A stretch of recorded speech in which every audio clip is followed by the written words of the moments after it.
दोस्तों, क्या आप जानते हैं कि गेहूं में बाली निकलने से पहले सही खाद डालना पैदावार दुगनी करने का सबसे आसान तरीका है।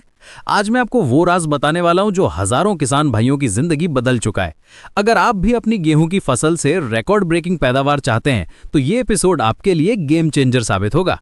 मैंने अपनी पिछली 30 साल की फार्मिंग जर्नी में देखा है कि ज्यादातर किसान भाई फर्टिलाइजर एप्लीकेशन की टाइमिंग को लेकर कंफ्यूज रहते हैं। कुछ लोग सोचते हैं कि बस यूरिया डाल दो और काम हो गया। कुछ लोग कहते हैं कि डीएपी और एमओपी काफी है। लेकिन सच्चाई यह है कि वीट की हर ग्रोथ स्टेज की अपनी यूनिक रिक्वायरमेंट्स होती हैं और सबसे क्रिटिकल स्टेज है ईयर इमर्जेंस, यानी बाली निकलने का टाइम।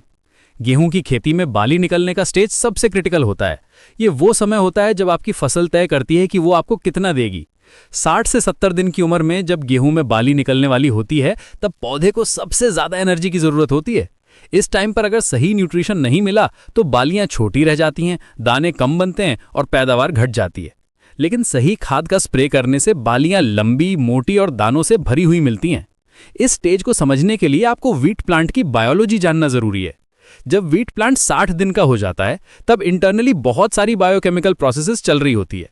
प्लांट का पूरा एनर्जी सिस्टम शिफ्ट हो रहा होता है वेजिटेटिव ग्रोथ से रिप्रोडक्टिव ग्रोथ की तरफ। लीव्स और स्टेम्स बनाने का काम स्लो हो जाता है और पूरा फोकस ईयर डेवलपमेंट पर आ जाता है। इस ट्रांजिशन पीरियड में प्लांट को स्पेसिफिक न्यूट्रिएंट्स की बहुत ज्यादा जरूरत होती है। फॉस्फोरस चाहिए एनर्जी ट्रांसफर के लिए, पोटेशियम चाहिए वाटर रेगुलेशन और स्टार्च फॉर्मेशन के लिए, माइक्रोन्यूट्रिएंट्स जैसे बोरॉन और जिंक भी क्रिटिकल रोल प्ले करते हैं एंजाइम एक्टिवेशन और हार्मोन सिंथेसिस में। अगर इस टाइम पर कोई भी न्यूट्रिएंट की कमी हो जाए तो ईयर डेवलपमेंट प्रॉपर नहीं होगा।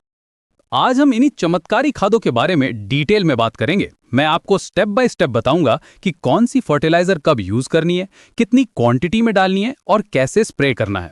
ये सारी जानकारी प्रैक्टिकल फील्ड एक्सपीरियंस और एक्सपर्ट एडवाइस पर बेस्ड है।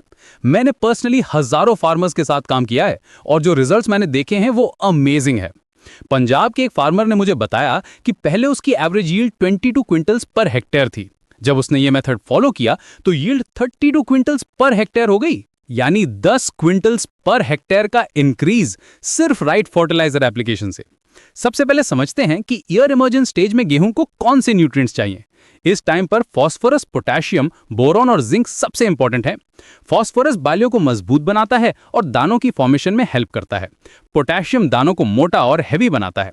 बोरॉन ईयर डेवलपमेंट के लिए जरूरी है और जिंक फोटोसिंथेसिस बूस्ट करता है। फास्फोरस के रोल को डिटेल में समझते हैं। ये एटीपी फॉर्मेशन में हेल्प करता है जो कि प्लांट की एनर्जी करेंसी है।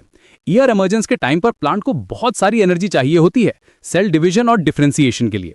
अगर फास्फोरस की कमी हो गई तो ईयर फॉर्मेशन स्लो हो जाएगा और स्पाइक साइज छोटा रह जाएगा। पोटेशियम भी इक्वली इंपॉर्टेंट है।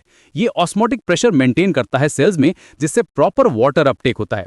ईयर इमर्जेंस के टाइम पर रैपिड सेल एक्सपेंशन होता है और इसके लिए प्रॉपर टर्गर प्रेशर जरूरी है। पोटेशियम डेफिशिएंसी से ईयर्स श्रिवल्ड और अंडर डेवलप्ड रह जाते हैं। अब सवाल यह है कि यूरिया क्यों नहीं यूज करनी चाहिए स्टेज पर।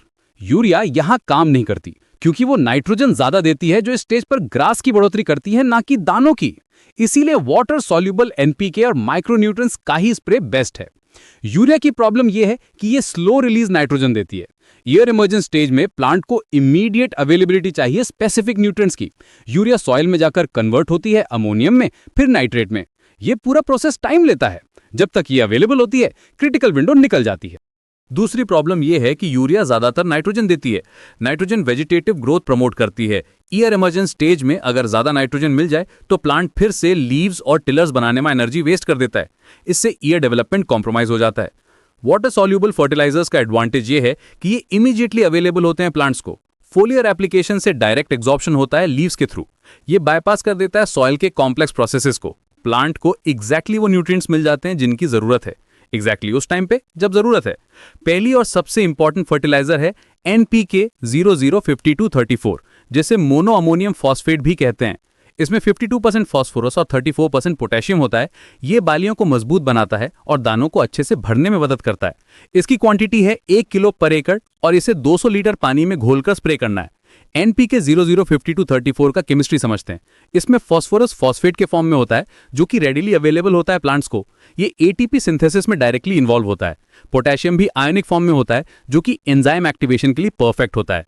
जब आप इसका स्प्रे करते हैं तो फॉस्फोरस डायरेक्ट ईयर डेवलपमेंट को बूस्ट करता है, स्पाइक लेंथ इंक्रीज होती है, स्पाइकलेट नंबर बढ़ता है और ग्रेन सेटिंग भी इंप्रूव होती है। पोटेशियम ग्रेन फिलिंग को एनहांस करता है और फाइनल ग्रेन वेट इंक्रीज करता है।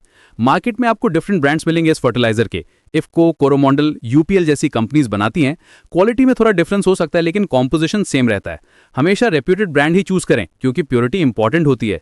दूसरी इंपॉर्टेंट फर्टिलाइजर है एनपीके 13045 यानी मोनो पोटेशियम फॉस्फेट। इसमें 13% नाइट्रोजन और 45% पोटेशियम होता है। ये खास तौर पर दानों को मोटा और चमकदार बनाता है। इसकी भी क्वांटिटी 1 किलो पर एकड़ है और यही मेथड है, 200 लीटर पानी में घोलकर स्प्रे करें। एनपीके 13045 की स्पेशलिटी ये है कि इसमें नाइट्रोजन भी है लेकिन कंट्रोल्ड अमाउंट में। ये नाइट्रोजन इमीडिएट बूस्ट देती है फोटोसिंथेसिस को, जबकि पोटेशियम ग्रेन क्वालिटी इंप्रूव करता है। इस कॉम्बिनेशन से ग्रेन्स हैवी और शाइनी बनते हैं। इस फर्टिलाइजर का टाइमिंग भी इंपॉर्टेंट है। जनरली इसे एनपीके 0052-34 के बाद यूज करते हैं। पहले फॉस्फोरस डोमिनेंट फर्टिलाइजर देकर ईयर डेवलपमेंट करते हैं, फिर पोटेशियम डोमिनेंट फर्टिलाइजर देकर ग्रेन फिलिंग ऑप्टिमाइज करते हैं। अब बात करते हैं माइक्रोन्यूट्रिएंट्स की, जो गेम चेंजर हैं। बोरॉन का यूज करें 100 ग्राम 20% सोल्यूशन का। बोरॉन ईयर डेवलपमेंट के लिए बहुत जरूरी है। ये बालियों की लंबाई 2 गुनी कर देगा, लेकिन याद रखें बोरॉन ज्यादा ना डालें वरना लीफ बर्न हो सकता है। हमेशा रेकमेंडेड डोज ही यूज करें। बोरॉन की रोल को साइंटिफिकली समझते हैं। ये सेल वॉल फॉर्मेशन में क्रिटिकल रोल प्ले करता है। ईयर इमर्जेंस के टाइम पर रैपिड सेल डिवीजन होता है और हर नई सेल को प्रॉपर सेल वॉल चाहिए। बोरॉन डिफिशियंसी से सेल वॉल्स वीक हो जाते हैं और ईयर स्ट्रक्चर कॉम्प्रोमाइज हो जाता है। बोरॉन पॉलन ट्यूब फॉर्मेशन में भी हेल्प करता है। फ्लावरिंग के टाइम पर पॉलन ट्यूब प्रॉपरली डेवलप नहीं होते अगर बोरॉन की कमी हो। इससे पॉलिनेशन अफेक्टेड होता है और ग्रेन सेटिंग पुअर हो जाती है। प्रॉपर बोरॉन एप्लीकेशन से पॉलिनेशन एफिशिएंसी बढ़ती है और ग्रेन नंबर इंक्रीज होता है। मार्केट में बोरॉन डिफरेंट फॉर्म्स में मिलता है। बोरैक्स, बोरिक एसिड, सॉल्यूबर जैसे प्रोडक्ट्स अवेलेबल हैं। 20% सॉल्यूबल बोरॉन वाले प्रोडक्ट्स सबसे इफेक्टिव होते हैं फोलियर एप्लीकेशन के लिए। ये क्विकली अब्जॉर्ब हो जाते हैं और इमीडिएट इफेक्ट देते हैं। बोरॉन एप्लीकेशन के साथ सबसे बड़ी प्रिकॉशन ये है कि ओवरडोज बहुत डेंजरस होता है। बोरॉन की रिक्वायरमेंट और टॉक्सिसिटी लेवल के बीच बहुत कम गैप होता है। रेकमेंडेड डोज से थोड़ा भी ज्यादा हो जाए तो लीफ बर्न हो सकता है, इसीलिए हमेशा एक्यूरेट मेजरमेंट करें। जिंक सल्फेट भी बहुत इंपॉर्टेंट है। 250 ग्राम जिंक सल्फेट यूज करें। जिंक की कमी से लीव्स येलो हो जाती हैं, जिसे क्लोरोसिस कहते हैं। जिंक सल्फेट इस प्रॉब्लम को सॉल्व करता है और फोटोसिंथेसिस को बूस्ट करता है। जिंक डेफिशिएंसी वीट में बहुत कॉमन प्रॉब्लम है, स्पेशली इंडियन सॉइल्स में। हमारी सॉइल्स में जिंक की अवेलेबिलिटी नेचुरली कम होती है। एल्कलाइन पीएच और हाई फॉस्फोरस कंटेंट जिंक को लॉक कर देते हैं। फोलियर एप्लीकेशन इस प्रॉब्लम का परफेक्ट सॉल्यूशन है। जिंक एंजाइम सिस्टम्स में को फैक्टर का रोल प्ले करता है। कार्बनिक एनहाइड्रेज, अल्कोहल डीहाइड्रोजिनेज जैसे इंपॉर्टेंट एंजाइम्स जिंक के बिना वर्क नहीं कर सकते। फोटोसिंथेसिस में भी जिंक क्रिटिकल रोल प्ले करता है क्लोरोफिल सिंथेसिस में। जिंक डेफिशिएंसी के सिम्टम्स पहले यंग लीव्स पर दिखते हैं। इंटरवेनल क्लोरोसिस होता है, यानी लीफ वेन्स ग्रीन रहते हैं लेकिन बाकी एरिया येलो हो जाता है। सीवियर डेफिशिएंसी में ग्रोथ स्टंटिंग भी हो जाती है। जिंक सल्फेट का एडवांटेज ये है कि ये वाटर में इजीली सॉल्युबल होता है और क्विक एब्जॉर्प्शन होता है। हेप्टाहाइड्रेट फॉर्म सबसे कॉमन है, जिसमें 21% जिंक होता है। मोनोहाइड्रेट फॉर्म में जिंक कंटेंट ज्यादा होता है लेकिन सॉल्युबिलिटी कम होती है। अब टाइमिंग की बात करते हैं। ये सारे स्प्रेज अर्ली मॉर्निंग या लेट इवनिंग में करने चाहिए। दिन के टाइम में धूप तेज होती है तो केमिकल्स बर्न कर सकते हैं। सुबह 6 से 8 बजे तक या शाम 5 से 7 बजे तक का टाइम बेस्ट है। मॉर्निंग टाइमिंग का एडवांटेज ये है कि ड्यू मॉइस्चर होती है लीव्स पर, जो एब्जॉर्प्शन को एनहांस करती है। टेम्परेचर भी मॉडरेट होता है, जिससे इवेपोरेशन स्लो होता है। केमिकल्स को ज्यादा टाइम मिलता है एब्जॉर्प्शन के लिए। इवनिंग टाइमिंग भी इफेक्टिव होती है क्योंकि टेम्परेचर ड्रॉप हो जाता है, ह्यूमिडिटी इंक्रीज हो जाती है, जो फोलियर अपटेक के लिए आइडियल कंडीशंस होती हैं।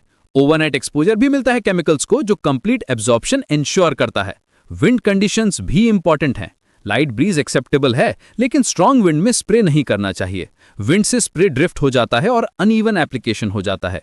काम कंडीशंस आइडियल होती हैं यूनिफॉर्म कवरेज के लिए। सैंपल स्केड्यूल ये है: 60 दिन की एज पर एनपीके 0052-34 प्लस बोरॉन का स्प्रे करें, फिर 70 दिन की एज पर एनपीके 13045 प्लस जिंक सल्फेट का स्प्रे करें। ये स्केड्यूल फॉलो करके आप अमेजिंग रिजल्ट्स देख सकते हैं।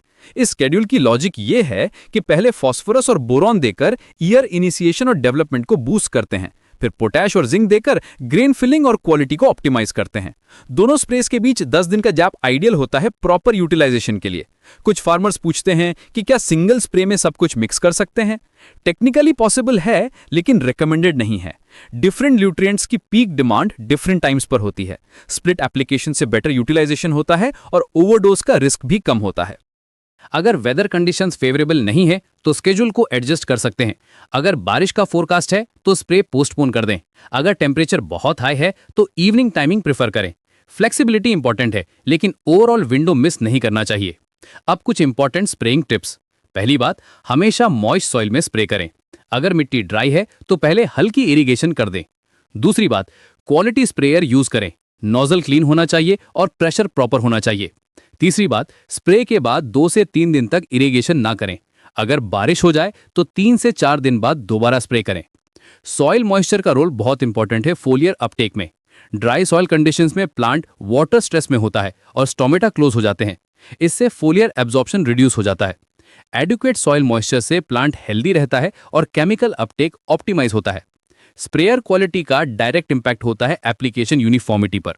पुअर क्वालिटी स्प्रेयर से अनइवन कवरेज होता है। कुछ एरियाज में ओवरडोज हो जाता है, कुछ में अंडरडोज। फ्लैट फैन नोजल्स सबसे बेटर होते हैं यूनिफॉर्म कवरेज के लिए। कोन नोजल्स भी यूज कर सकते हैं, लेकिन प्रेशर कंट्रोल इंपॉर्टेंट होता है। टैंक मिक्सिंग के टाइम पर सीक्वेंस भी इंपॉर्टेंट है। पहले टैंक में पानी डालें, फिर फर्टिलाइजर्स ऐड करें। अच्छे से मिक्स करें कि कोई लम्प्स ना रहें। पीएच भी चेक करें सोल्यूशन का। एल्कलाइन कंडीशंस में कुछ न्यूट्रिएंट्स प्रेसिपिटेट हो सकते हैं। हमेशा फर्टिलाइजर के पैकेट पर लिखे इंस्ट्रक्शंस पढ़ें। डिफरेंट कंपनीज के प्रोडक्ट्स में कंसंट्रेशन अलग अलग हो सकती है। लोकल एग्रीकल्चर एक्सपर्ट्स से भी एडवाइस लें, क्योंकि सॉइल इंडिशंस अलग जगह अलग होती हैं। कहीं पीएच हाई होती है, कहीं ऑर्गेनिक मैटर कम होता है, कहीं सैलिनिटी प्रॉब्लम होती है। एक्सपर्ट लोकल कंडीशंस के अकॉर्डिंग रिकमेंडेशंस दे सकते हैं। सॉइल टेस्टिंग भी रेगुलरली कराते रहना चाहिए। NPK levels, pH, organic carbon, micronutrient status सब चेक होना चाहिए। इससे फर्टिलाइजर प्रोग्राम को फाइन ट्यून कर सकते हैं। कुछ न्यूट्रिएंट्स की डेफिशिएंसी हो तो उसे एड्रेस कर सकते हैं। अब एक सक्सेस स्टोरी शेयर करता हूं। हरियाणा के एक फार्मर भाई ने ये मेथड फॉलो किया। पहले उनकी यील्ड 25 क्विंटल पर हेक्टेयर थी। इस मेथड को फॉलो करने के बाद उनकी यील्ड 35 क्विंटल पर हेक्टेयर हो गई। 10 क्विंटल का फायदा सिर्फ सही फर्टिलाइजर स्प्रे करने से। इस फार्मर का नाम था रमेश सिंह। वो करनाल डिस्ट्रिक्ट के रहने वाले थे। उनके पास 20 एकड़ जमीन थी। ट्रेडिशनल मेथड से फार्मिंग कर रहे थे। यील्ड कंसिस्टेंट नहीं थी, कभी अच्छी होती थी, कभी बुरी। जब मैंने उनसे मिलकर ये टेक्निक बताई तो पहले वो हेजिटेंट थे, कॉस्ट के बारे में कंसर्न थे। लेकिन जब मैंने कॉस्ट बेनिफिट एनालिसिस एक्सप्लेन की तो वो रेडी हो गए। पहले साल उन्होंने सिर्फ 5 एकड़ में ट्राई किया। रिजल्ट्स देखकर वो अमेज्ड थे। उन 5 एकड़ में यील्ड 38 क्विंटल्स पर हेक्टेयर आई, जबकि बाकी फील्ड्स में ट्रेडिशनल यील्ड ही मिली। नेक्स्ट ईयर उन्होंने पूरे एरिया में ये मेथड अप्लाई किया। Average yield 35 quintals per hectare हो गई। इकोनॉमिक इंपैक्ट भी सिग्निफिकेंट था। 10 quintal extra yield per hectare का मतलब था लगभग 25,000 rupees extra income per hectare. Total cost of fertilizer spray था सिर्फ 700 रुपए per hectare. Return on investment था 35:1 रेशियो। ऑर्गेनिक ऑप्शंस की बात करें तो सीवीड एक्सट्रैक्ट और फिश अमाइनो एसिड भी यूज कर सकते हैं, लेकिन केमिकल स्प्रेज ही सबसे फास्ट रिजल्ट देते हैं। ऑर्गेनिक फर्टिलाइजर स्लो रिलीज होती हैं, इसलिए इमीडिएट इफेक्ट नहीं दिखता। सीवीड एक्सट्रैक्ट में नेचुरल प्लांट हार्मोन्स होते हैं जो ग्रोथ को स्टिम्युलेट करते हैं। साइटोकिनिन्स, ऑक्सिन्स, गिबेरेलिन्स जैसे हार्मोन्स नेचुरली प्रेजेंट होते हैं। ये स्ट्रेस टॉलरेंस भी इंप्रूव करते हैं, लेकिन न्यूट्रिएंट कंटेंट कंपैरेटिवली कम होता है। फिश अमाइनो एसिड भी गुड ऑर्गेनिक ऑप्शन है। इसमें रेडिली अवेलेबल अमाइनो एसिड्स होते हैं जो प्रोटीन सिंथेसिस में हेल्प करते हैं। माइक्रोन्यूट्रिएंट्स भी नेचुरली प्रेजेंट होते हैं, लेकिन कॉन्सेंट्रेशन कम होता है, इसलिए फ्रीक्वेंट एप्लीकेशंस चाहिए होती हैं। ऑर्गेनिक और केमिकल फर्टिलाइजर्स को कंबाइन भी कर सकते हैं। Organic fertilizers soil health improve करती हैं लॉन्ग टर्म में। केमिकल फर्टिलाइजर्स इमीडिएट न्यूट्रिशन देती हैं। इंटीग्रेटेड अप्रोच सबसे सस्टेनेबल होता है। कुछ साइड इफेक्ट्स की भी बात कर लेते हैं। ओवरडोज से लीफ बर्न हो सकता है, इसलिए हमेशा रेकमेंडेड क्वांटिटी ही यूज करें। पहली बार यूज कर रहे हैं तो छोटे एरिया पर पैच टेस्ट कर लें। अगर 24 आवर्स में कोई प्रॉब्लम नहीं दिखी तो पूरे फील्ड में स्प्रे करें। लीफ बर्न के सिम्टम्स पहले लीफ मार्जिन्स पर दिखते हैं, ब्राउन या ब्लैक स्पॉट्स आ जाते हैं। सीवियर केसेस में पूरी लीफ बर्न हो सकती है। इससे फोटोसिंथेसिस कैपेसिटी रिड्यूस हो जाती है और यील्ड पर नेगेटिव इंपैक्ट होता है। पैच टेस्ट का प्रॉपर मेथड यह है कि छोटे से एरिया में रेकमेंडेड कॉन्सेंट्रेशन से स्प्रे करें। 24 से 48 आवर्स वेट करें। अगर कोई एडवर्स रिएक्शन नहीं दिखा तो सेफ है। अगर कोई प्रॉब्लम दिखे तो कंसंट्रेशन रिड्यूस कर दें। ओवर फर्टिलाइजेशन के लॉन्ग टर्म इफेक्ट्स भी हो सकते हैं। सॉइल में न्यूट्रिएंट इंबैलेंस हो सकता है। कुछ न्यूट्रिएंट्स की एक्सेस अवेलेबिलिटी दूसरे न्यूट्रिएंट्स की अपटेक को इनहिबिट कर सकती है, इसलिए बैलेंस्ड अप्रोच जरूरी है। फंजिसाइड्स भी मिक्स कर सकते हैं इन फर्टिलाइजर्स के साथ। प्रोपिकोनोजोल या टेबुकोनोजोल बेस्ड फंजिसाइड्स यूज कर सकते हैं। ये पेस्ट कंट्रोल भी करेगा और डिजीज प्रिवेंशन भी। टैंक मिक्सिंग कंपैटिबिलिटी चेक करना जरूरी है। कुछ केमिकल्स एक साथ मिक्स नहीं होते, प्रेसिपिटेशन हो सकती है या केमिकल रिएक्शन हो सकती है। मैन्युफैक्चरर गाइडलाइंस फॉलो करें मिक्सिंग के लिए। कॉमन फंजीसाइड जो कंपैटिबल है वीट पर प्रोपिकोनोजोल, टेबुकोनोजोल, एजिजॉक्सिस्ट्रोबिन, कार्बेंडाजिम। ये रस्ट ब्लाइट जैसी डिजीजेस को कंट्रोल करते हैं। ईयर इमर्जेंस स्टेज में डिजीज प्रेशर भी हाई होता है, इसलिए प्रिवेंटिव स्प्रे बेनिफिशियल होता है। फील्ड कंडीशंस का भी ध्यान रखें। विंड स्पीड कम होनी चाहिए वरना स्प्रे ड्रिफ्ट हो जाएगा। ह्यूमिडिटी मॉडरेट होनी चाहिए, बहुत ड्राई वेदर में स्प्रे ना करें क्योंकि इवेपोरेशन ज्यादा होगा। आइडियल वेदर कंडीशंस टेम्परेचर 20 से 25 डिग्री सेल्सियस, ह्यूमिडिटी 60 से 70%, wind speed less than 10 kilometres. ये कंडीशंस ऑप्टिमल अब्जॉर्प्शन के लिए परफेक्ट होती हैं। वेदर फोरकास्ट भी चेक करें स्प्रे से पहले। अगले 24 आवर्स में बारिश का चांस है तो स्प्रे पोस्टपोन कर दें। रेन से केमिकल्स वॉश आउट हो जाते हैं और इफेक्टिवनेस रिड्यूस हो जाती है। वाटर क्वालिटी भी इंपॉर्टेंट है। हार्ड वाटर में कैल्शियम और मैग्नीशियम ज्यादा होता है जो फर्टिलाइजर के साथ रिएक्ट कर सकता है। अगर वाटर हार्ड है तो EDTA या सिट्रिक एसिड ऐड कर सकते हैं। वाटर पीएच भी चेक करें। एल्कलाइन वाटर में कुछ न्यूट्रिएंट्स प्रेसिपिटेट हो जाते हैं। एसिडिक वाटर भी कुछ केमिकल्स को डिस्टेबलाइज कर सकता है। न्यूट्रल पीएच आइडियल होता है मोस्ट फर्टिलाइजर्स के लिए। स्प्रेयर मेंटेनेंस भी जरूरी है। हर यूज के बाद टैंक को क्लीन वाटर से वॉश करें। नोजल्स को चेक करते रहें कि ब्लॉक तो नहीं है। प्रेशर गेज वर्किंग कंडीशन में होना चाहिए। नोजल ब्लॉकेज कॉमन प्रॉब्लम है। छोटे पार्टिकल्स या क्रिस्टलाइज फर्टिलाइजर से ब्लॉकेज हो सकती है। रेगुलर क्लीनिंग और स्ट्रेनर का यूज ब्लॉकेज को प्रिवेंट करता है। बैकअप नोजल्स भी रखें इमरजेंसी के लिए। कैलिब्रेशन भी रेगुलरली करते रहें। स्प्रे वॉल्यूम चेक करें कि एक्चुअल एप्लीकेशन रेट करेक्ट है या नहीं। ओवर एप्लीकेशन या अंडर एप्लीकेशन दोनों प्रॉब्लमैटिक हैं। कॉस्ट कैलकुलेशन कर लेते हैं। NPK 005234 की कॉस्ट लगभग 300 रुपीज है। NPK 13045 भी सेम रेंज में मिलता है। बोरॉन और जिंक सल्फेट मिला के 100 रुपए का आएगा। टोटल कॉस्ट पर एकड़ लगभग 700 रुपीज, लेकिन यील्ड इंक्रीज से हजारों रुपीज का फायदा। Return on investment calculation 700 rupees investment पर एकड़, 10 quintal extra yield, market rate 2000 rupees per quintal, gross return 20,000 rupees per एकड़, नेट प्रॉफिट 19,300 रुपीज पर एकड़, ROI रेशियो 27:1। ये कैलकुलेशन कंजर्वेटिव एस्टिमेट है। अगर मार्केट रेट ज्यादा हो या यील्ड इंक्रीज ज्यादा हो तो प्रॉफिट और भी ज्यादा होगी। क्वालिटी इंप्रूवमेंट से प्रीमियम प्राइस भी मिल सकती है। स्टोरेज भी प्रॉपर्ली करनी चाहिए। फर्टिलाइजर्स को ड्राई प्लेस में रखें। डायरेक्ट सनलाइट से बचाएं। मॉइस्चर से बचाने के लिए एयरटाइट कंटेनर्स यूज करें। एक्सपायरी डेट चेक करते रहें। इम्प्रॉपर स्टोरेज से फर्टिलाइजर क्वालिटी डिग्रेड हो जाती है। ह्यूमिडिटी से केकिंग हो जाती है। सनलाइट से केमिकल कॉम्पोजिशन चेंज हो सकता है। टेम्परेचर फ्लक्चुएशंस भी हार्मफुल होते हैं। सेफ्टी मेजर्स भी इंपॉर्टेंट हैं। ग्लव्स, मास्क और प्रोटेक्टिव क्लोथिंग पहनें। स्प्रे के बाद हैंड्स और फेस को प्रॉपर्ली वॉश करें। चिल्ड्रन और एनिमल्स को स्प्रे एरिया से दूर रखें। केमिकल सेफ्टी डेटा शीट्स पढ़ें हर प्रोडक्ट के लिए। फर्स्ट एड मेजर्स जान लें। इमरजेंसी कॉन्टैक्ट नंबर्स रेडी रखें।